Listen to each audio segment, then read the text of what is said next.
The human body is remarkable at healing itself, but some scars run deeper than skin. I learned this the hard way 3 years ago when a drunk driver changed my life forever and showed me exactly who my family really was. I'm Alexandra, Alex, Chen, former marathon runner, physical therapist, and black sheep of my family. That last part wasn't always true. In fact, until the accident, I was the responsible one. The steady, reliable daughter who put herself through medical school, built a successful practice, and always showed up for family events with a perfect gift and a ready smile. My younger sister Melissa was the family star, the creative one with her art gallery and bohemian lifestyle. Our parents adored her free spirit, always excusing her flakiness and financial instability as part of her artistic temperament. When she needed money, which was often, they'd write a check without hesitation. When I suggested she might benefit from a business course or financial planning, I was accused of being unsupportive and jealous of her talent. But I didn't mind, not really. I loved my sister, quirks and all. We had different strengths, different paths. I found joy in helping my patients recover their mobility, in seeing them take their first steps after injury or surgery. My life was orderly, purposeful, and exactly how I wanted it. Until that rainy Tuesday in October. I was driving home from a late patient session, already looking forward to a hot shower and the leftovers waiting in my fridge. The roads were slick with rain, but I was being careful. The same couldn't be said for the pickup truck that ran the red light at 60 miles per hour. They say your life flashes before your eyes in moments like that. They're wrong. There was no flash, no montage of memories. Just the blinding glare of headlights, the screech of brakes, and then darkness. I woke up 3 days later in the ICU. The list of injuries was extensive. Compound fracture of the right femur, shattered pelvis, multiple broken ribs, internal bleeding, and severe nerve damage in my right leg. The drunk driver had walked away with barely a scratch. "You're lucky to be alive," the trauma surgeon told me. What he didn't say, but what I could read in his careful expression, was that I was lucky to still have my leg. The next few months would test the limits of that luck. My parents flew in from California when they got the news. Mom cried, Dad paced, and Melissa posted artsy black and white photos of the hospital corridor on Instagram with captions about life's fragility. For the first week, they were there constantly, hovering over my bed, asking the doctors endless questions. Then reality set in. "We can't stay much longer," Mom said one morning, not quite meeting my highs. "Your father has that big project at work, and Melissa's gallery opening is next month." I understood. Really, I did. They had lives to get back to. What I didn't understand was what came next. The insurance company started giving me trouble. The drunk driver was uninsured, and while my own insurance covered part of the medical costs, the mounting bills were staggering. Multiple surgeries, specialized equipment, physical therapy, it all added up quickly. "Mom," I said during one of our increasingly rare phone calls, "I hate to ask, but could you and Dad help with some of the medical bills? Just until I can work again. The insurance is denying some of the claims," and there was a long pause on the line. "Oh, sweetie," she sighed, "we'd love to help, but we just can't right now. We're still paying off the loan for Melissa's gallery renovation. You understand, don't you? You're so good with money. I'm sure you have savings." I did have savings. I had a healthy emergency fund and a good investment portfolio. But the costs were astronomical, and I was looking at months, maybe years, of rehabilitation before I could work at full capacity again. "What about a loan?" I suggested. "I'll pay you back everything once I'm working again." "Alex," Mom's voice took on that patronizing tone I knew too well. "You need to be realistic. Your leg, well, the doctors said you might never fully recover. Maybe this is a sign that you should consider a different career path. Something less physical." I hung up shortly after that, fighting back tears of frustration. They'd helped Melissa chase her dreams countless times, bailing her out of failed ventures and funding new ones. But when I needed them, truly needed them for the first time in my life, they couldn't spare the money. The next few months were the hardest of my life. Physical therapy was excruciating, and I knew better than most what a long road I had ahead. I had to sell my car, then my condo, moving into a small rental apartment closer to the rehabilitation center. My savings dwindled rapidly. Melissa called occasionally, always with drama of her own. "The gallery's struggling," she complained. "Mom and Dad are helping, but it's so stressful. I can barely sleep. "Oh, how's your leg? Are you walking yet?" I wanted to scream. Wanted to ask her if she knew how it felt to lie awake at night, not from artistic anxiety, but from actual physical pain. Instead, I'd murmur something supportive and end the call. My colleagues from the physical therapy practice were amazing, covering my patients and even organizing a fundraiser. But a small private practice can only stretch so far, and eventually, they had to hire someone to replace me. I understood. They had a business to run. Still, watching my career slip away while I struggled to relearn basic movements was soul-crushing. The one bright spot was Jake, my physical therapist. He was tough but compassionate, pushing me to work harder while understanding exactly when I needed to rest. He'd been through something similar himself years ago, a rock climbing accident that nearly ended his career. The body can heal, he'd tell me during particularly difficult sessions, but you have to be patient with it, and with yourself. Slowly, painfully, I began to improve. The first time I walked across the room without crutches, Jake actually cheered. It wasn't pretty, my gait was uneven, and I couldn't put full weight on my right leg, but it was progress. My family's calls became less frequent. Mom would make vague promises about visiting, then find excuses not to. Dad sent generic get-well cards with no personal message.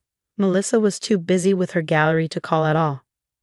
I learned to be self-sufficient in new ways. I figured out how to navigate my apartment with minimal pain, how to modify everyday tasks to accommodate my limitations. I started doing consultation work online, using my medical knowledge to help other physical therapists with complex cases. The pay wasn't great, but it was something. The medical bills kept coming. By the time I was walking with just a cane, I was $300,000 in debt. My once perfect credit score was in shambles. I had to make hard choices about which bills to pay, which treatments to postpone. Then, exactly 3 years after my accident, my phone lit up with Mom's number. I almost didn't answer. Our last conversation, 6 months ago, had ended with her suggesting I try positive thinking to heal my leg faster. But something made me pick up. "Alex," Mom's voice was strange, thick with tears. "Honey, we need you. It's Melissa. She's sick, really sick." I sat down slowly in my worn armchair, the same one I'd spent countless hours in during my recovery. My hand tightened on my cane. "What do you mean, sick?" "Her kidneys are failing," Mom choked out. "Both of them. She needs a transplant, and you're the only match in the family." The silence stretched between us on the phone, filled with 3 years of unspoken hurt and resentment. My mother's breathing was ragged, expectant, waiting for the immediate yes she'd always gotten from me in the past. "I'll need to think about it," I said finally. "Think about it?" Mom's voice rose sharply. "This is your sister's life we're talking about. What is there to think about?" Everything I wanted to say, every unanswered call during my darkest days, every dismissed request for help, every time you chose her over me. Instead, I simply said, "I'll come to California. We can discuss it in person." The flight to San Francisco was uncomfortable. Airplane seats aren't designed for people with mobility issues, and my leg ached fiercely by the time we landed. No one offered to pick me up from the airport. They were all at the hospital with Melissa, of course. I took a taxi to the hospital, my cane tapping against polished floors as I made my way to the kidney unit. The sound echoed in the corridor, announcing my arrival before I reached Melissa's room. My sister looked small in the hospital bed, her usual vibrant energy dimmed by illness.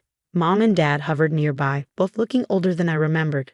Their faces lit up when they saw me, not with joy at seeing their eldest daughter after 3 years, but with hope for their youngest. "Alex," Melissa tried to sit up, tubes and wires shifting around her. "You came."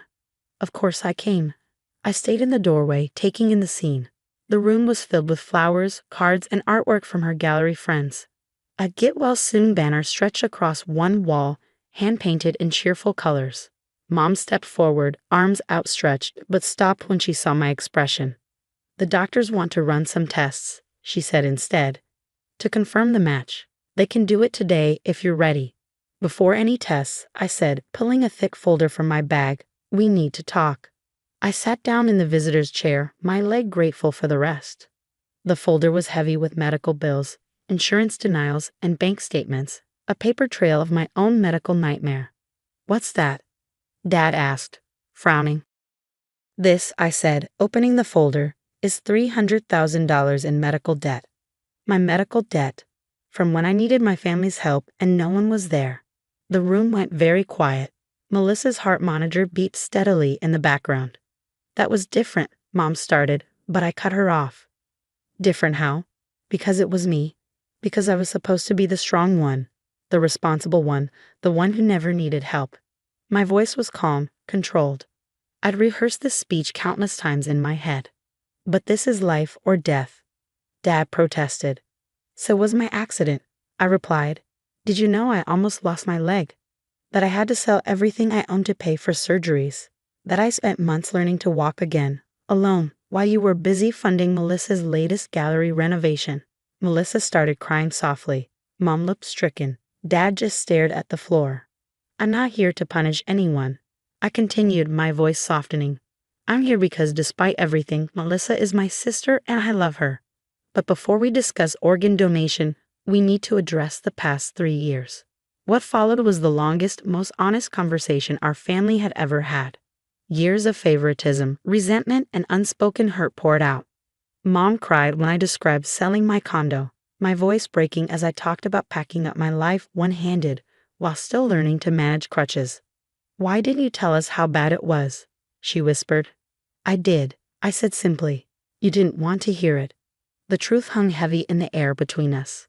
Dad, an accountant who'd always prided himself on financial responsibility, looked physically ill as he reviewed my medical bills. We didn't know, he stammered. You didn't want to know, I corrected gently, just like you didn't want to know about Melissa's gallery losing money or her credit card debt. You wanted to believe everything was fine, so you ignored what didn't fit that story.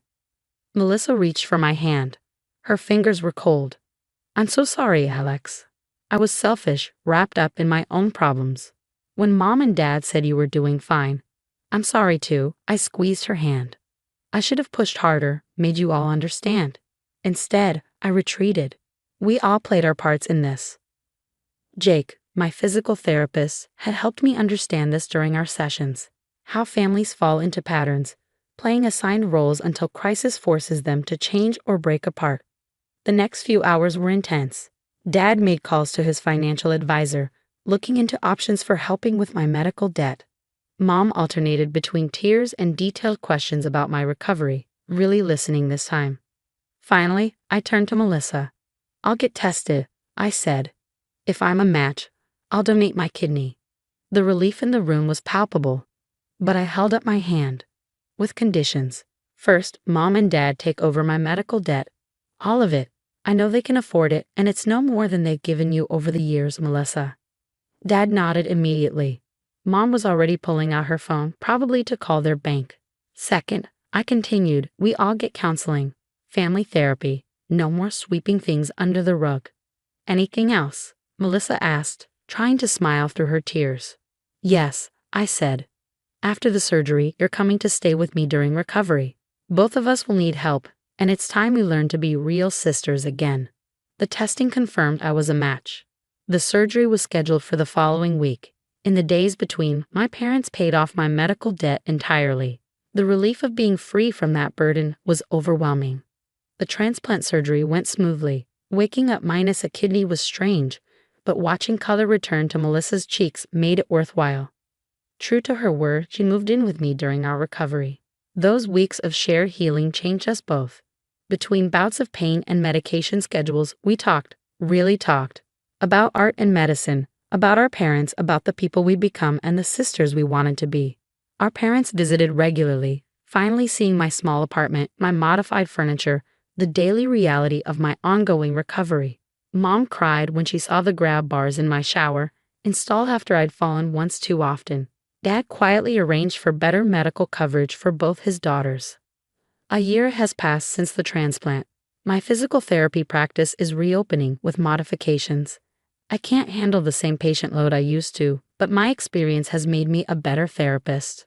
I understand the mental challenges of recovery in a way textbooks can't teach. Melissa's gallery now includes a section for artists with disabilities. She says I inspired her, but I think she finally opened her eyes to a world beyond her own experience. She's taking business classes too. Turns out she has a knack for finance when she actually tries. my leg will never be what it was. I still walk with a slight limp, and some days are harder than others, but other things have healed better than I could have hoped. Last week, we had a family dinner at my new house, bought with help from my parents as a belated makeup for 3 years of absence. Mom brought her famous lasagna, Dad argued good-naturedly about investment strategies, and Melissa showed us sketches for her new exhibition. Looking around the table, I thought about how organs aren't the only things that can be transplanted. Sometimes family relationships need to be removed, examined, and carefully replaced with something healthier.